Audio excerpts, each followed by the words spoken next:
Shalom saudara-saudaraku yang kekasih dalam Tuhan Yesus Kristus.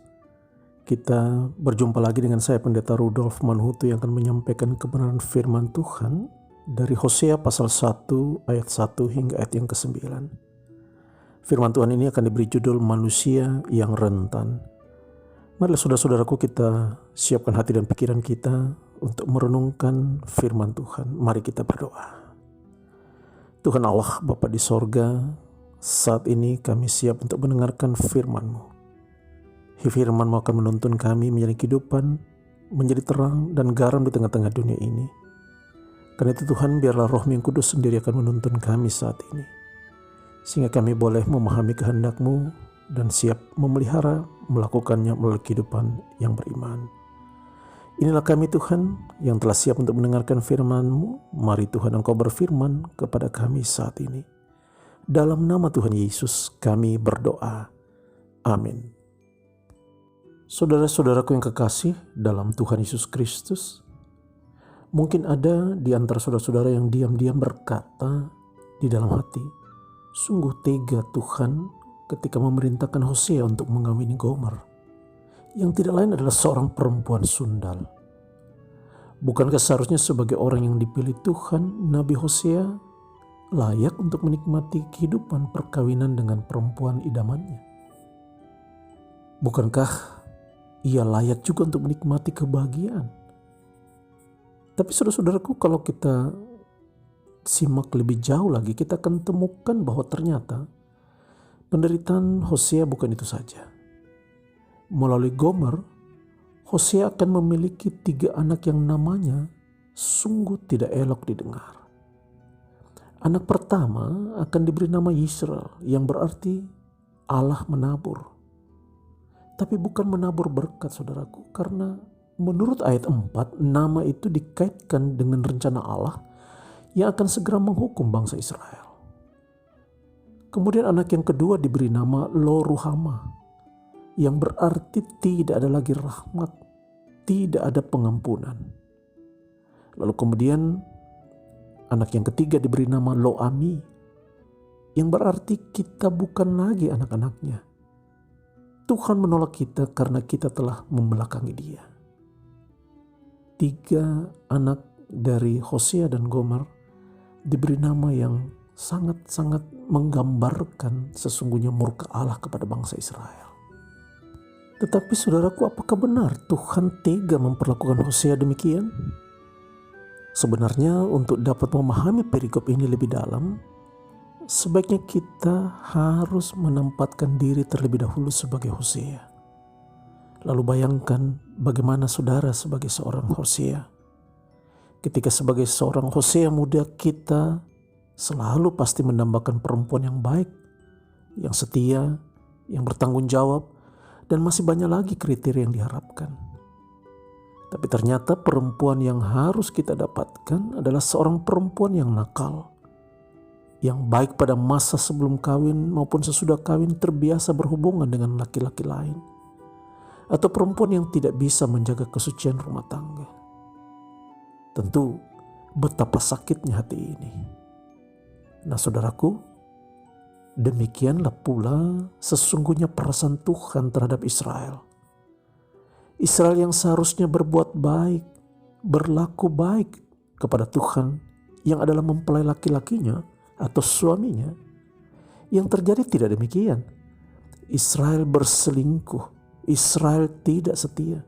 Israel sebagai mempelai perempuan malah menjalin hubungan lagi dengan dewa-dewa Baal.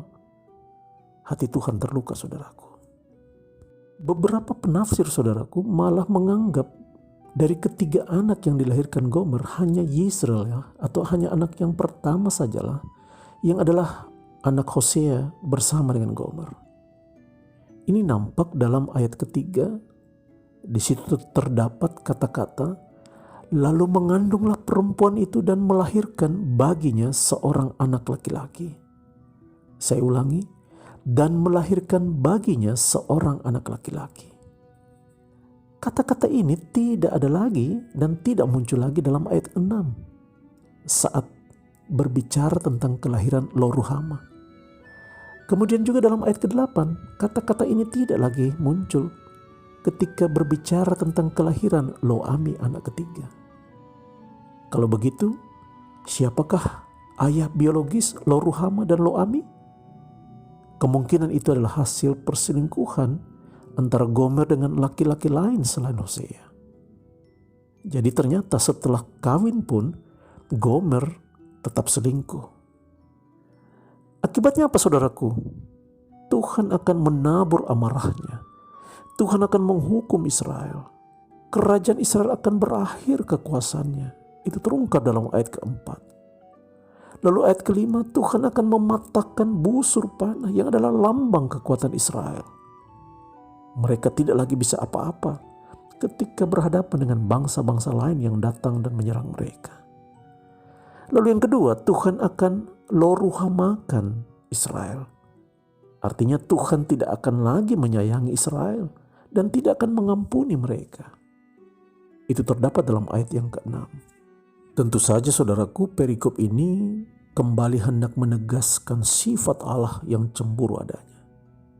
Dia sungguh menghendaki kita sebagai mempelai perempuannya seutuhnya. Dia sudah memberikan cinta kasihnya seutuhnya kepada kita. Maka dia pun meminta cinta kasih kita seutuhnya hanya untuk dia. Tidak boleh dibagi-bagi, entah dengan siapapun. Tetapi walaupun telah diselingkuhi oleh Gomer, Hosea tetap menerima Gomer apa adanya. Gomer tidak diceraikan oleh Hosea. Ini juga menjadi gambaran saudaraku tentang cinta kasih Allah yang sejati buat kita. Dia mau menerima kita apa adanya. Sewaktu kita jatuh dalam dosa, Dia rela berkorban. Tuhan Yesus berkorban demi kita di Golgota. Ia melewati semua pergumulan berat itu hanya demi untuk menebus kita dari kuasa dosa dan maut. Ia mengorbankan segala sesuatunya sehingga demikian kita kembali boleh bebas dari kuasa dosa dan maut. Bukan main hebatnya cinta Tuhan untuk kita saudara. Seharusnya kita tidak lagi melukai hati Tuhan dengan mengikat diri pada hal-hal lain di luar Tuhan. Sekali lagi jangan saudaraku, agar kita tidak lagi di-Israelkan, tidak lagi di-Lo-ruhamakan, apalagi di-Lo-amikan Tuhan. Mungkin ada yang bertanya, kapan saya menduakan Tuhan? Ataukah bagaimana cara menduakan cinta kita kepada Tuhan? Jawabannya sebenarnya sederhana saja saudaraku. Ketika hati kita tidak lagi kita tempatkan untuk Tuhan, tapi lebih cenderung ditempatkan kepada hal-hal lain di luar Tuhan, sesungguhnya disitulah sudah terjadi kita berselingkuh secara rohani. Ketika bicara tentang harta saudaraku, Tuhan Yesus pernah berbicara dan berkata, di mana hartamu berada, di situ pula hatimu berada. Ini untuk menunjukkan kepada kita bahwa Tuhan ingin seluruh hidup kita untuk Dia. Jangan ditawar-tawar lagi saudaraku. Jangan membiarkan hidup kita hanya untuk yang lain dan pada akhirnya melukai hati Tuhan. Biarkan Tuhan Yesus menerima cinta kita seutuhnya. Tenggelamkanlah diri kita dalam dekapan kasih-Nya, dan biarlah hidup kita persembahkan seutuhnya bagi Dia, pengantin laki-laki kita yang setia. Supaya kelak ketika nanti sang pengantin laki-laki itu datang, kita akan dijemputnya masuk dalam rumah Bapa yang baka. Terpujilah Kristus saudaraku. Haleluya. Amin.